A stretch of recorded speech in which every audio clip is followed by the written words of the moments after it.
Prince Harry would love to capitalize on his mother's reputation, claiming that she would approve of him and she would be proud of him, and she would support his attacks against the royal family. So Prince Harry issued a plea to Meghan Markle's first upcoming return trip to the UK. I mean, come on, this is nothing new. Harry's always using his late mother's popularity to try to bolster his whining. Prince William doesn't always bring her up, and he doesn't talk about how proud she would be of him. And I know Diana loved him as much as she did Harry, and Prince William loved her right back, and he still does very much. But 100% sure that Diana would be incredibly proud of the man William has grown into, but I'm not so sure that she would think the same about what Harry has been doing over the past few years. Let's remember, Diana was born into the aristocracy. She was a member of the nobility even before she married Charles, and she always knew that one day William would be king, and that she would never have done anything to jeopardize that. And I'm sure that she wouldn't be happy to see Harry's attacks and all his whining. And I really believe that if Diana had not passed away so young, there's no way Meghan Markle would have married Harry. To me, there's no way Diana would be proud of how Harry has turned out. She would be incredibly disappointed. And I watched The Vintage Read by Shauna, an Australian YouTuber. Now, she's been doing a chapter-by-chapter review of The Housekeeper's Diary by Wendy Berry, and she was the housekeeper at Highgrove from the late 80s until the mid-90s. It is a remarkable book, folks. But in the book, it was interesting how many times Diana ordered tea on a tray for herself and William in her bedroom with William so that they could enjoy the evening together watching TV. And where was Harry? Well, apparently he was sent to the nursery with the nanny. But still, Harry claims that he was the favorite child. It's interesting because at the same time, Harry claims that he always felt sidelined, that he was the spare. But still, he adores his darling mummy and he believes Meghan is the reincarnation of her. Because after all, she communes with Meghan, right?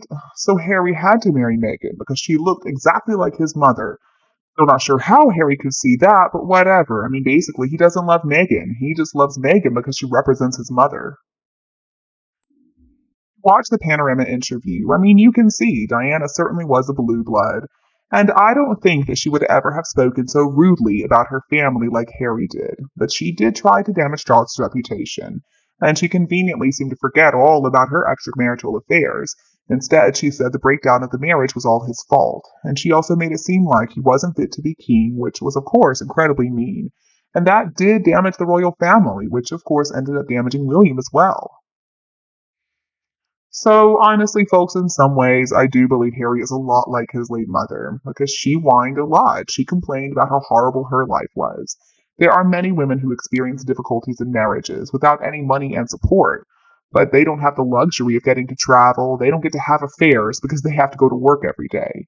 They don't have to just complain and whine. And in many ways, of course, Harry's a lot worse than Diana because he married a narcissistic, evil succubus. And Diana also never trashed the royal family aside from Charles, and even then she admitted that he was a good father. Now, she adored the late Queen Elizabeth and Prince Philip too, and I think she would be appalled to see Harry's behavior right now, to see how he has betrayed his family, and especially William. So I don't believe that Harry could ever have gotten his mother's approval, pride, and support for the way he's trashed the royal family.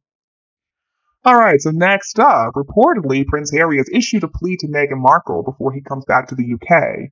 Ahead of his scheduled return to the UK, reportedly Prince Harry has made a heartfelt plea to Meghan Markle to come with him on this trip. Harry is scheduled to return to Britain in May for an upcoming Invictus Games event, the 10th anniversary celebration, but the decision regarding his family's participation remains to be seen. Now, according to a source, Prince Harry expressed his desire for Meghan and the kids to be by his side during the visit, claiming that he doesn't want to do the journey alone. The insider said that Prince Harry conveyed to Meghan his reluctance to continue making solo visits to the UK. In a previous example, after the news of his father's cancer diagnosis back in February, Prince Harry traveled to the UK while Meghan and the Invisible Kids, Archofficial, and Invisibet stayed in California. The source talked about Prince Harry's aspiration for regular family visits to the UK as a way to strengthen family bonds, but because of undisclosed complications, this plan has been facing some obstacles. Initially, we were hearing that Harry and Meghan were going to come together, but the revelation of the precise details of their appearance at the Invictus ceremony apparently encouraged Meghan to think again. The sources talked about Meghan's growing concerns about the family's safety in Britain, leading her to wonder if the trip is even feasible.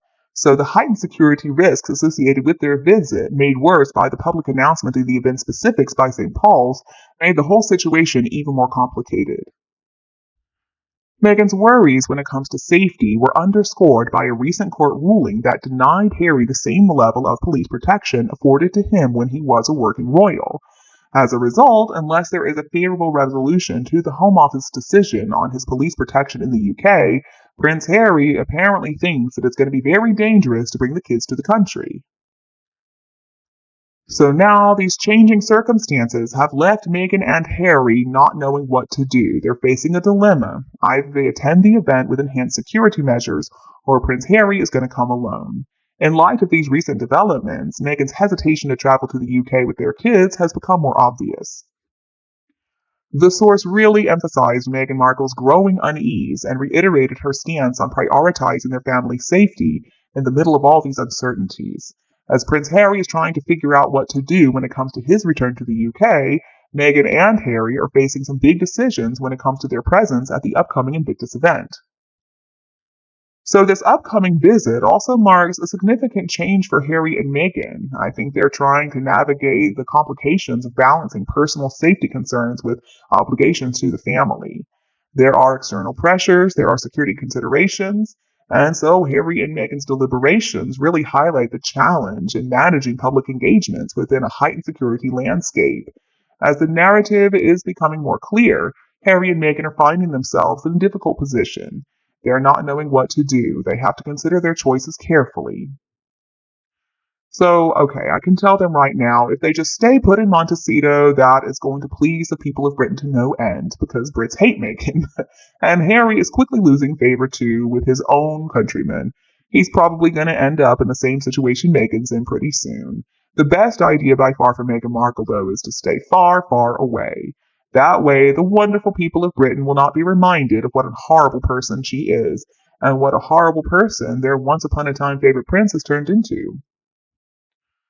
And why bring the family if they're so worried and if they need all this security? Why put them at risk? Harry is not scared, come on. He lived in Britain his entire life until Meghan Markle dragged him away to California. Meghan just doesn't want to face the booze, that's what this is all about. But they're the ones who created this whole situation. It was Meghan and Harry themselves who pushed themselves into this horrible situation. Harry has become an enemy of his homeland, and that's his own fault. And the main reason why Meghan Markle doesn't like to come is supposedly that she couldn't bring the children. Well, I do believe that. Because if they bring those rent-a-kids over, there's a big risk that somebody would take DNA samples, and all their secrets are going to be exposed. I think they will come up with any excuse whatsoever not to bring the invisible children along. If I were the king, I would make a public announcement that he would just cover the cost of their security when they come this one time, but that there's a condition, the children have to come too. I mean, what excuse would they have then? I think that would be an amazing idea. That would be a great solution for King Charles to finally meet these grandchildren, if they really exist.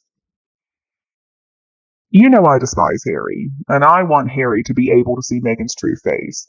But what is it going to take for Harry to realize what she really is? She's never cared about him, not even in the beginning. He has always just been another stepping stone for her to use, because she believes she's entitled to live the life of a billionaire. And I am so sick and tired of hearing that their children's safety is at risk. What are they talking about? There are no children. If there were, they would be photographed like the Wales children are. I mean, the Wales children are the heirs to the throne, and they've been out in public. They've been photographed plenty. Harry and Meghan Markle's invisible kids are a lot lower down the line of anybody trying to do anything. They're not in any danger. But we know why Meghan won't dare show her face. It's because of the booing, and Harry doesn't want to come by himself because of the hostility that everybody feels towards him. So I hope the whole little family just stays put right where they are because nobody cares. And I hope there is an opportunity to expose the mythical kids and finally bring the truth out. It's about time. Meghan just keeps on making stuff up. Nobody cares enough about the two of them to harm them. I mean, he's already had 2 lawsuits dismissed about this exact subject. He needs to stop. He needs to learn to pay for his own security. And then they'll discover exactly how vulnerable they really are. I mean, look at that Prince Meghan married. Look at how they made the royal family feel by publishing private details about living quarters. What is wrong with them? And supposedly they're free to go all over the place for date nights, to go out for burgers, to do pat walks in the parking lot, to take trips. And Meghan is worried about security in a country where Harry was born. They're probably a lot safer in the UK than anywhere else they go. And I can't imagine how hard it is to be their security team in the US when Meghan's always on the hunt for the cameras. The fear of rejection is Meghan's biggest fear. Meghan cannot handle that. She's a narcissist. So stories made up about their attendance, that's what pushes the narrative. But in my opinion, it is absolutely pathetic. Meghan also has this desperation for money and power, and that's her biggest problem. See, Meghan didn't realize that she was handed the opportunity of a lifetime. But see, she still believes that everybody's out to get her. She and Harry are paranoid. The reality is, we just don't care about them. We're disgusted with their behavior and we wish they would just shut up and go away. This is the main content of today's news, and what do you think about the ignorant couple Harry and Meghan? Please share your thoughts with us in the comments below. You can take a moment to give us a little support by liking and sharing and subscribing to our channel.